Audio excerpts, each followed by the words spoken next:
పట్టణంలో ఇండ్లు లేక ఇంటి అద్దెలు కడుతూ ఇబ్బంది పడుతున్న పేదల పట్ల ప్రభుత్వం స్పందించకపోవడం సిగ్గుచేటని సిపిఎం జిల్లా కార్యదర్శి వర్గ సభ్యులు సయ్యద్ హాషం అన్నారు.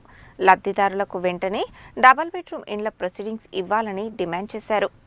లాటరీ ద్వారా ఎంపికైన డబుల్ బెడ్రూమ్ ఇళ్ల లబ్ధిదారులకు వెంటనే ప్రొసీడింగ్స్ ఇవ్వాలని డిమాండ్ చేస్తూ డబుల్ బెడ్రూమ్ ఇళ్ల సాధన కమిటీ ఆధ్వర్యంలో నల్గొండ తహసీల్దార్ కార్యాలయం వద్ద లబ్ధిదారులు రిలే నిరాహార దీక్షలు చేపట్టిన విషయం తెలిసిందే. ఈ రిలే దీక్షలు సోమవారం రెండో రోజుకు చేరాయి. దీక్షా శిబిరాన్ని సందర్శించి మద్దతు తెలిపిన సిపిఎం కార్యదర్శి వర్గ సభ్యుడు సయ్యద్ హాషం మాట్లాడుతూ పట్టణంలో ఇండ్లు లేని పేదలు 9,000 మంది దరఖాస్తులు చేసుకోగా ప్రభుత్వ అధికారులు విచారణ చేసి 3,000 మందిని అర్హులుగా గుర్తించి లిస్టులు తయారు చేశారని అన్నారు. అందులో లాటరీ ద్వారా లబ్ధిదారులను గత 2 సంవత్సరాల క్రితం ఎంపిక చేయడం జరిగిందని అన్నారు. అసెంబ్లీ ఎన్నికల కోడ్ రావడంతో అప్పటి ప్రభుత్వం పంపిణీ చేయలేకపోయిందని, నూతనంగా కాంగ్రెస్ ప్రభుత్వం వచ్చి 16 నెలలు గడుస్తున్నా ఎలాంటి మౌలిక సదుపాయాలు కల్పించకుండా నిర్మించి కోట్లాది రూపాయలు పెట్టి నిర్మించిన డబుల్ బెడ్రూమ్ ఇండ్లు శిథిలావస్థకు చేరాయని అన్నారు. సిపిఎం ఆధ్వర్యంలో గత 5 నెలలుగా లాటరీ ద్వారా ఎంపిక చేసిన వారికి వెంటనే ప్రొసీడింగ్ ఆర్డర్స్ ఇవ్వాలని వివిధ రూపాలలో ఆందోళన చేస్తున్నా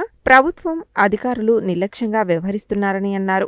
5 రోజుల దీక్షల అనంతరం అధికారులు స్పందించని ఎడల లబ్ధిదారులతో డబుల్ బెడ్రూమ్ ఇళ్లను ఆక్రమింపజేస్తామని హెచ్చరించారు. ఈ దీక్షలలో సిపిఎం పట్టణ కార్యదర్శి దన్నంపల్లి సత్తయ్య, డబుల్ బెడ్రూమ్ ఇండ్ల సాధన పోరాట కమిటీ కన్వీనర్ ఔట రవీందర్, పట్టణ కమిటీ సభ్యులు అద్దంకి నరసింహ పాల్గొని సంఘీభావం ప్రకటించగా సిపిఎం పట్టణ కమిటీ సభ్యులు దండంపల్లి సరోజ, కోట్ల అశోక్ రెడ్డి, పోరాట కమిటీ సభ్యులు గంజి రాజేష్, ఎస్కే లతీఫ్, జాన్బీ, పగిళ్ల శ్రీను, జలంధర్, జయమ్మ, వెంకటమ్మ, లాజర్, పక్కవెన్నెల, యాదమ్మ, శ్రీను, రేణుక తదితరులు పాల్గొన్నారు.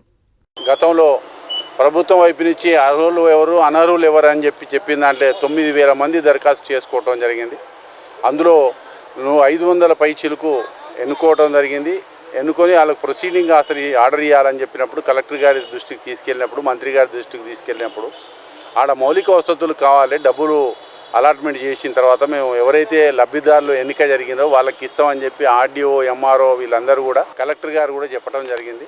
సరే మేము ఏమన్నా అంటే మౌలిక వసతులు కల్పించినప్పుడు వేరే అంశాలు ఆల్రెడీ వాళ్ళకి ఏదైతే డ్రా తీసిరో ఆ డ్రాలో వచ్చిన వాళ్ళందరికీ కూడా ఇచ్చేస్తే మీరు నెల కాదు 2 నెలలైనా చేయాలని చెప్తే అధికారులు మేము కొన్ని రోజులు ఇస్తామని చెప్పి ఆర్డీఓ గారు కలెక్టర్తో మాట్లాడి పెండింగ్ చేయడం జరిగింది. మంత్రి గారు కూడా ఏమన్నారంటే వీళ్ళకే ఇస్తామని చెప్పిన తర్వాత కూడా అధికారులు ఇట్లా నిర్లక్ష్యం చేయడం అనేది మంచిది కాదని చెప్పి ఇప్పుడు రెండో రోజు ఇలా నిరాహార దీక్షలు చేస్తున్నారు. వెంబడే కలెక్టర్ గారు చొరవ తీసుకొని ఎవరికైతే డ్రాలో వెళ్ళినరో పేదవాళ్ళు వాళ్ళకి ఇవ్వాలి. ఇంకా 100 మంది ఉన్నారు, మీరు ఎవరికైతే ఉన్నారో వాళ్ళకు కూడా ఇస్తామని చెప్పడం జరిగింది. వాళ్ళకు ఆర్డర్ కాపీ ఇచ్చి మీరు 6 నెలలు ఆపినా కూడా మీరు పని చేసిన తర్వాతనే ఇవ్వాలనేది వాళ్ళ యొక్క డిమాండ్. కనుక దక్షిణం కలెక్టర్ గారు చొరవ తీసుకొని ఇవ్వాలనేది మా యొక్క డిమాండ్. డబుల్ బెడ్రూమ్ ఇండ్లు లాటరీ ద్వారా వెళ్ళిన వాళ్ళకి వెంటనే ప్రొసీడింగ్ ఆర్డర్ ఇవ్వాలి. గత 4 నెలల నుండి అనేక దశల వారీగా పోరాటాలు చేయడం జరుగుతుంది. అయినా కానీ ప్రభుత్వము ఎలాంటి చర్య కూడా తీసుకోవట్లేదు. దున్నపోతు మీద వర్షం పడ్డట్టే వ్యవహరించుతుంది. వెంటనే ప్రొసీడింగ్ ఆర్డర్ ఇవ్వాలి. ఇవ్వకపోతే అనేక రకాలుగా మేము ఇంకా పెద్ద ఎత్తున ఉద్యమాలు చేస్తామని చెప్పేసి కూడా ప్రభుత్వానికి హెచ్చరిస్తా ఉన్నాము. అట్లాగే ఇప్పుడు డబుల్ బెడ్రూమ్ ఇండ్లు ఇస్తా అని చెప్పేసి కూడా ఎంఆర్ఓ ఆఫీస్ ముందు, ఆర్డీఓ ఆఫీస్ ముందు ఎన్నో రకాలుగా మేము పోరాటాలు చేసినా ఏదో మాటలు చెప్పడము, డేట్లు చెప్పడము దాటేసుకుంటూ పోతున్నారు తప్ప వాళ్ళకు ప్రొసీడింగ్ ఆర్డర్ ఇవ్వట్లేరు. వాళ్ళు అద్దెకుండి అద్దెలు కట్టుకోలేక, పిల్లలను జాదలేక, పిల్లల ఫీజులు కట్టలేక అనేక ఇబ్బందులు పడుతున్న పరిస్థితి ఉన్నది. వెంటనే ప్రొసీడింగ్ ఆర్డర్ ఇవ్వాలి. ఇవ్వకపోతే మేము ప్రభుత్వానికి ఇంకా పెద్ద ఎత్తున మేము పోరాటాలు చేస్తామని చెప్పేసి కూడా ఈ సందర్భంగా తెలియజేస్తాం.